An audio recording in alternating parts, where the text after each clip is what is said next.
역설적이게도 손흥민의 토트넘 빈자리를 이강인이 완벽하게 메웠습니다. 이강인은 슈퍼 조커로서의 임무를 완벽히 수행하며 토트넘을 침몰시켰습니다. 짧은 시간이었지만 소속팀의 짜릿한 승리를 이끌어낸 영웅이 됐습니다. 이강인은 한국 시간 14일 이탈리아에서 열린 2025 UEFA 슈퍼컵 결승전에서 후반 교체 투입되어 추격골과 승부차기까지 성공시키며 파리 생제르맹의 구단 역사상 첫 슈퍼컵을 안겼습니다. 슈퍼컵은 직전 시즌 유럽 챔피언스 리그 챔피언과 유로파리그 우승팀이 벌이는 단판 승부입니다. PSG는 UCL, 토트넘은 UEL을 제패해 제대로 한판 붙은 것입니다. 후반 막바지만 해도 2대0으로 앞서가던 토트넘은 승리가 유력했지만 순간 집중력이 무너졌습니다. 토트넘은 전반 39분과 후반 3분 각각 미키 판더펜과 크리스티안 로메로가 득점하며 앞서갔으나 후반 40분 이강인에게 추격골을 허용했고 경기 종료 직전 곤살로 하무스에게 통안에 동점골을 내줬습니다. 승부차기에서도 불운은 이어졌습니다. 토트넘은 도미닉 솔랑케, 로드리고 벤탄쿠르, 페드로 포로가 성공한 가운데 판더펜과 마티스텔이 실축했습니다. 반면 PSG는 비티냐가 실패했지만 하무스, 우스만 덴벨레, 이강인, 누누 멘데스가 모두 득점했습니다. 무엇보다 이강인은 개인 기량으로 토트넘 호스퍼를 무너뜨렸다는데 언론의 찬사를 받았습니다. 통계 전문 매체 풋모은 후반 교체로 나선 이강인에게 평점 7.5를 부여했고 후스코어드닷컴은 7.9점을 매겼습니다. PSG 선수단 가운데 세 번째, 두 번째로 높은 점수입니다. 영국 매체 BBC 역시 이강인의 토트넘전 중거리골에 대해 환상적인 득점이다. 이강인이 PSG의 생명줄을 건네줬다고 평가했습니다. 데이터에 따르면 이강인은 한 골을 비롯해 패스 성공률 92%, 터치 34회, 롱패스 성공률 100%, 태클 성공률 100%, 볼 경합 성공률 75%를 기록했습니다. 공격과 수비 모두에서 존재감을 발휘하며 루이스 엘리케 감독의 교체 결정을 옳게 만들었습니다. 후반 23분 그라운드에 투입된 이강인은 곧바로 공격수 뒤쪽에서 경기를 조율하며 PSG의 전진 패스를 이끌었습니다. 그리고 17분 뒤인 후반 40분 결정적인 순간이 찾아왔습니다. 그는 자신의 왼발로 경기 흐름을 완전히 뒤집었습니다. 페널티 박스 왼쪽에서 비티냐의 패스를 받은 이강인은 절묘한 퍼스트 터치로 슈팅 각도를 만든 뒤 주저없이 왼발 중거리포를 날렸습니다. 공은 골키퍼가 몸을 던져도 닿을 수 없는 골문 구석으로 빨려 들어갔습니다. 이 순간 PSG의 침묵하던 분위기는 폭발적으로 되살아났고 이강인은 한국인 최초로 UEFA 슈퍼컵에서 골을 기록하는 역사적인 순간을 만들어냈습니다. 골 이후 PSG는 토트넘 진영을 거세게 압박했고 후반 추가시간 4분 우스만 덴벨레의 정교한 크로스를 곤살로 하무스가 헤더로 마무리하며 극적인 동점을 만들었습니다. 경기 규정에 따라 연장전 없이 바로 승부차기로 넘어갔습니다. 승부차기에서 이강인의 발끝은 또다시 빛났습니다. 3대2 상황, PSG의 네 번째 키커로 나선 그는 토트넘 골키퍼 굴리에모 비카리오의 타이밍을 완벽히 속이며 왼쪽 구석으로 차넣었습니다. 이후 마지막 키커 누노 멘데스가 성공하며 PSG는 대역전 드라마를 완성했습니다. 이강인 대활약에 PSG 팬들의 반응도 뜨거웠습니다. 정말 멋진 골이었어. 골키퍼도 어쩔 수 없는 골이라고. 한국 메시를 절대 팔면 안 된다. 항상 과소평가 받는 선수, 손과 비슷해. 저래서 엘리케는 이강인이 떠나길 원치 않는 거야. 한국의 토트넘 팬들의 감정이 미묘할 듯 흐흐. 그동안 너무 비판해서 미안하다. 이강인 등의 반응이 있었습니다. 이날 이강인은 한국 축구 역사에도 한 획을 그었습니다. 그는 2008년 맨체스터 유나이티드 소속으로 슈퍼컵에 나섰던 박지성 이후 17년 만에 이 무대에 선 한국 선수가 됐습니다. 손흥민과 양민혁의 이적 임대로 코리안 더비는 무산됐지만 이강인은 한국 대표로 당당히 결승 무대를 빛냈습니다. 이날 우승으로 이강인의 커리어 타이틀은 9개로 늘어났습니다.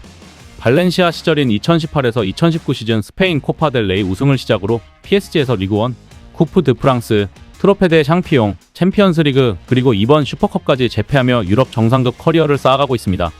UEFA 슈퍼컵은 유럽에서도 상징성이 큰 대회입니다. 최근 6년 연속 챔피언스리그 우승팀이 정상에 올랐고 유로파리그 우승팀의 우승은 2018년 아틀레티코 마드리드 이후 처음이었습니다. PSG는 이번이 창단 이래 첫 슈퍼컵 우승입니다. 이강인은 교체 투입 후 추격골과 승부차기 득점을 모두 기록하며 결승전의 절대적 주인공이 됐습니다. 지난 시즌 선발 기회를 자주 잡지 못했던 그는 이번 경기를 통해 엘리케 감독에게 확실한 존재감을 각인시켰습니다. 한편 프랭크 감독의 토트넘은 수비적으로 단단했습니다. 하지만 공격은 여전히 물음표였고 손흥민의 이름을 지울 수 없었습니다. 특히 텔은 손흥민의 대체자라고는 믿기지 않는 활약을 보여 도마 위에 올랐습니다. 토마스 프랑크 감독의 용병수리 패착이었습니다. 토트넘은 3-4-2-1 포메이션에 맞춤 전술을 꺼내 들었고 높은 에너지 레벨을 앞세워 PSG를 밀어붙였습니다. 그러나 후반 34분 모하메드 쿠두스 대신 텔이 투입되자 공수 균형이 흔들리기 시작했습니다. 좌측 윙어로 배치된 텔은 박스 부근에서 위험한 플레이로 반칙을 저질렀고 우측면에 있던 이강인을 제대로 막지 못했습니다. 결국 밸런스가 급격히 무너지며 2실점을 허용했습니다. 텔은 축구 통계 매체 품목 기준 패스 성공률 67%, 볼터치 8회, 드리블 성공률 0%, 지상 경합 성공 0% 등 수치를 기록하며 평점 5.9를 받았습니다. 승부차기에서도 터무니없는 심리전으로 실축하며 패배의 원흉이 됐습니다. 토트넘은 올겨울 1,000만 유로 약 162억 원을 들여 텔을 임대 영입했고 실질적으로 큰 도움이 되지 못했음에도 불구하고 올여름 완전 영입 옵션을 발동했습니다. 이적료는 3,500만 유로 약 566억 원으로 임대료를 포함하면 무려 4,500만 유로 약 727억 원에 달했습니다. 검증되지 않은 유망주인 점을 감안하면 호갱을 자처한 셈입니다. 게다가 손흥민의 존재로 매년 상당한 수익을 올렸던 토트넘은 손흥민의 이탈로 매년 4천만에서 6천만 파운드, 약 744에서 1,116억 원의 손해를 매년 보게 될 것으로 전문가들은 예측하고 있습니다. 프랭크 감독은 텔을 손흥민의 빈자리를 메울 선수 중 한 명으로 지목했지만 그는 손흥민의 발끝도 따라가지 못하고 있습니다. 프랑크는 경기 후 기자회견에 참석해 우리는 전술적이고 실용적인 모습을 보여줬다. 강한 압박과 낮은 수비 거의 완벽했다. 세트피스는 매우 위협적이었다. 우린 세계 모든 팀과 경쟁할 수 있다는 걸 보여줬다. 이것이 오늘 경기에서 얻은 긍정적인 부분이라고 평가했습니다. 사모의 시스템을 꺼내든 배경에 대해서는 스페셜한 수술이었다. 의학적으로 이야기하자면 수술은 성공적이었다. 그러나 환자는 사망했다. 그래서 결말은 좋지는 않았다. 다만 우리는 조금 다른 경기 계획을 세웠고 성공에 아주 가까웠다고 강조했습니다. 브레넌 존슨 대신 텔을 교체 투입한 이유를 묻는 질문에 존슨의 경우 부상은 아니었다. 각자 다른 유형의 최전방 공격수로 투톱을 운용하고자 했다고 설명했습니다. 그러면서 TNT 스포츠를 통해 스쿼드를 강화하고 싶다. 의심할 여지 없이 그렇다. 대체적으로 팀 구성에 만족하지만 이적 시장이 닫히기 전에 팀을 더 강하게 만들고 싶다고 강조했습니다. 이는 손흥민의 빈자리를 메울 인재를 다시 찾겠다는 의지의 표현이었습니다. 한편 손흥민은 토트넘이 슈퍼컵 정상 문턱에서 좌절하자 자신의 SNS 스토리에 너희들이 정말 자랑스럽다. 곧 좋은 시간이 올 거니 실망할 필요 없다. 긍정적으로 생각하고 다가올 빅시즌을 향해 나아가자. 난 여전히 스퍼스 가족을 생각하고 있다라고 위로했습니다. 이런 가운데 손흥민이 LAFC 입단 후 동료들로부터 신고식을 치르며 따뜻한 환영을 받았습니다. LAFC는 한국 시간 14일 손흥민의 첫 훈련 세션을 가진 날 영상을 공개했습니다.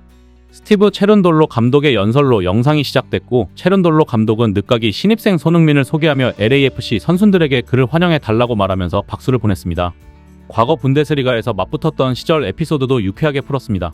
하노버에서 쭉 선수 생활을 했던 라이트백 출신 체룬돌로 감독은 함부르크 유망주였던 손흥민의 환상적인 드리블에 호되게 당하면서 득점을 허용했던 아픈 흑역사가 있습니다. 체룬돌로 감독은 자신이 아닌 센터백과 골키퍼 탓이라며 농담을 전했습니다. 이후 손흥민을 향한 동료들의 신고식이 진행됐습니다. 10년 만에 토트넘 최고참에서 LAFC 신입생이 된 손흥민은 토트넘에서 한솥밥을 먹었던 위고 요리스에게 장난을 치며 다소 긴장한 듯한 모습을 보였습니다. 이후 선수들이 나란히 서서 터널을 만들었고 손흥민이 빠르게 지나가는 동안 물을 뿌리거나 등을 두드리며 신고식을 거행했습니다. 이제 막 합류한 세계 최정상급 선수인 손흥민과 사이가 어색한 탓인지 짓궂은 장난을 치는 이는 없었고 요리스도 웃으며 손짓 신용만 했습니다. 결국 손흥민의 빈자리를 토트넘은 메우지 못했고 이강인이 메운 모양새가 됐습니다. 손흥민의 영향력이 아닌 사회에서도 큰 힘이 되길 응원합니다. 이상 시원TV였습니다.